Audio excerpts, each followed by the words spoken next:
What's up? How y'all doing? It's Jared. This is a Chris Reeve's Green Beret. It's a 5.5 inch model, 5.5 inch blade length, opposed to the 7-inch blade length, which is what comes standard on the Yarborough knife. If you're not familiar with the Yarborough knife, this is basically a civilian version of that, designed by Bill Harsey,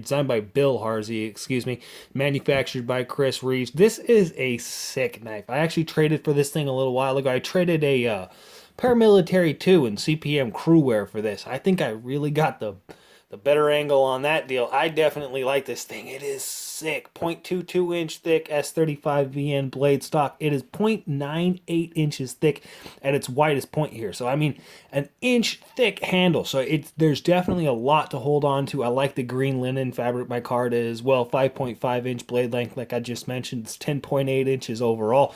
Weighs 11.8 ounces. So it's not an extremely light knife, but at the same time, it's not heavy. It does have a nice balance point. You can see the balance point right there is just right beneath the choil. So when you actually do give it a proper grip, because it's got these finger grooves in it, right? And so it kind of forces your hand to go to there's only really one specific position, which I normally don't have the biggest problem with. This knife isn't the best, but it leads to that balance being just a little bit blade forward, just a little bit out in front of the actual grip in front of your guard. And so it does feel good in hand as far as maneuvering. It doesn't feel overly heavy, but there still is a little bit of that forward chopping weight to just give you that little bit of, security that you do actually have a large piece of blade in your hand, right? The S35VN on this is rated at a 65 or a 55 to 55 to 57 on the Rockwell scale, right?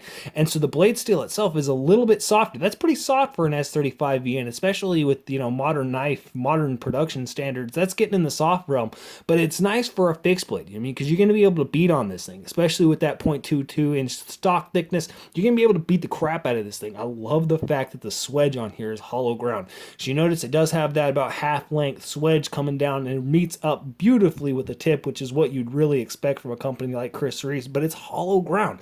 And so the hollow grind on the blade itself, the main bevel here, as well as the hollow grind on that swedge, just gives a excellent aesthetic as well. It's a very pointy tip. There's not a whole lot of material. There's not a whole lot of meat, a whole lot of mass right up there next to the tip. And so even with as wide as it is just kind of a classic drop point blade design, but you still have an excellent penetrating capability, digging into anything that you need to, because that tip, with both hollow grinds meeting right up there with that decent reinforced bevel coming up right there next to the tip, it is an excellently designed working knife. You know what I mean?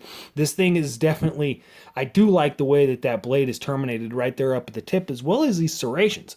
They're interesting. You can see this parcel serrated blade here, and most serrations, right, that you see on most knives are chisel ground. You get that chisel ground serration like on the valley here, right? So if you get the peak and then the valley of these actual serrations here, the valley, what would be, is traditionally chisel ground, right? Comes down to a chisel grind and is just polished off a little bit on the opposing side. But you can see the peak is actually not. The peak would be a V grind. It's actually at the same angle as the main cutting edge there.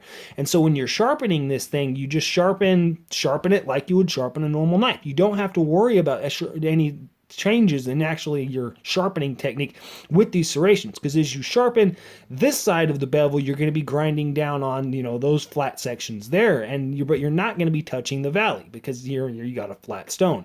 And that's the opposing thing on the opposite side here. So when you do grind down this side, all you're going to have to do is remove the little bit of a burr that's actually going to form in those little bit of a recesses to sharpen these serrations. And so that's an excellent thing. I don't know as far as well as performance. I haven't really used this thing a whole lot. I have carried it around a little bit. I've beat it into a little bit of wood, but it's not my first choice. It's not something this isn't the knife that I'm going to automatically go to. The $320 price tag on it, as well as it just doesn't fit my hand quite right. It's not absolutely perfect, because a lot of people have the problems with these dedicated finger choils, right? And I normally don't, because most of the time they fit my hand generally well. And this one they do if I'm in a hammer grip, a traditional hammer grip with my hand a little bit back from the guard. So you notice how much room, or how much space is right there between my actual hand and the guard. This is where I would prefer. I would prefer to be all the way wrapped up so that my hand is actually right underneath that guard. I've got full tension. But when I hold it like that, when I actually do that, you can see that little ridge right there from the finger finger choil digs right into my middle finger.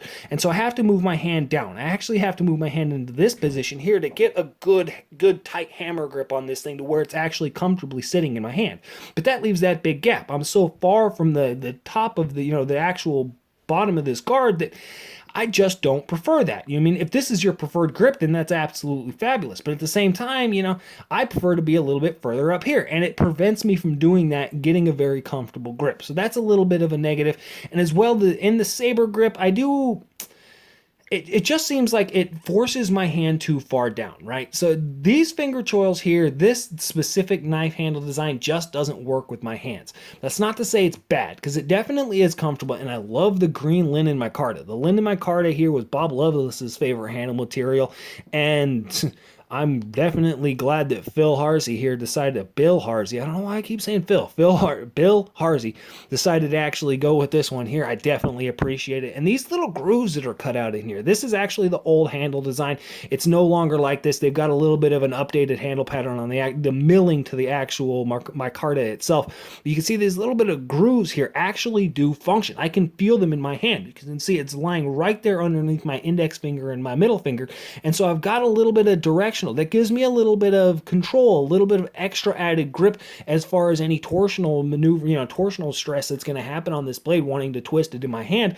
Having that little bit of ridged area right there and the milling actually cut out into this handle digs right there into my palm. It digs right underneath my thumb in a saber grip, in a hammer grip. It's right underneath my fingers here.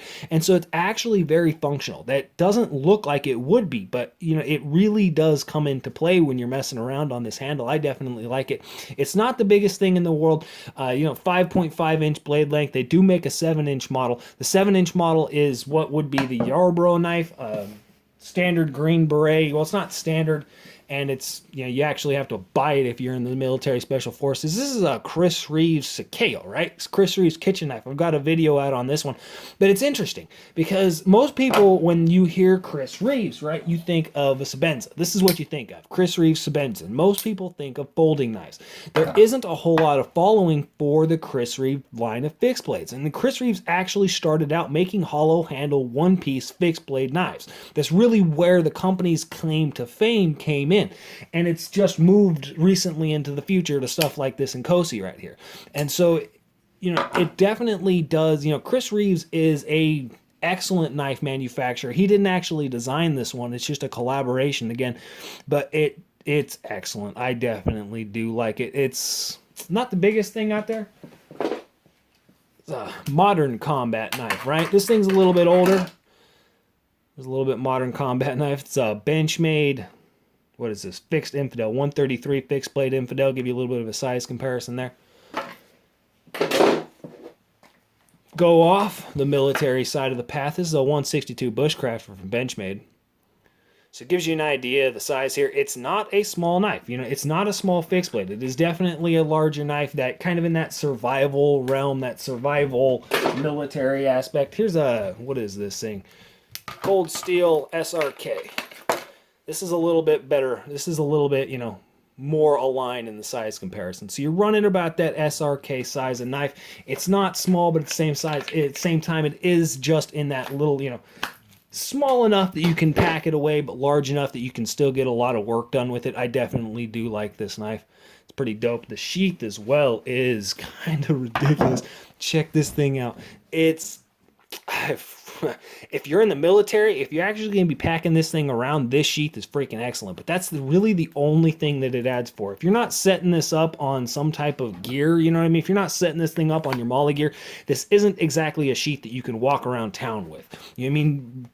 I don't know, if you're wearing cargo shorts and cutoffs, you know what I mean? Maybe something like that. But this definitely is a military designated, military style sheath. I like the pouch here. I've got my little lanyard. This is actually what? It does come out of the box with a lanyard. Set this thing up. I do like this sheath. Pull that through. So you can see, that's the way it comes out of the box. Does come with a lanyard here. This secondary looping, this secondary cordage here comes all the way down, and you've got a lot of cordage here. So, I mean, if you're going to strap this down to your belt, strap it to whatever you want. MOLLE compatible straps here on the back, and as well as these belt loops. This is really cool because you flip it open, it's got Velcro and a snap, and then your actual belt runs on the inside there. And so you can see where your belt would actually go through this loop. You've got multiple layers of security here. This thing's not going to come off of your gear because you've got a snap and then Velcro actually all holding this onto your belt. So it's a very secure sheath, as well as I definitely like this stretchy nylon. It's actually an elastic material. I'm not quite sure what it is. I don't know how long that's going to last. That may not be the best thing for longevity, but it works really well to hold the knife in because it's minimal. You know, there's not as a whole lot flapping around here. It's decently tensioned, and you actually have to stretch it a little bit to stretch it over and get that thing to buckle into the actual sheath. And so it gives you an excellent retention. It doesn't move anywhere because that is the only thing holding it in. Other than that, it's just a straight up plastic tube riding in there, and so there's not a whole lot of, you know, there's no click, there's no retention actually holding it in. You do have to use this snap. You know, it's not going to be drop rated, something like that, but I definitely do like the sheath. It just looks crazy, doesn't it? A whole lot going on there. I do like the lanyard here. It's not something I'm ever going to leave on there. It's not perfect either. You notice that imperfection in the grind? It's on both sides. A little bit of plastic there from the sheath. Yeah. Chris Reeves Green Beret, Idaho made. Yeah, that's it. Y'all are going.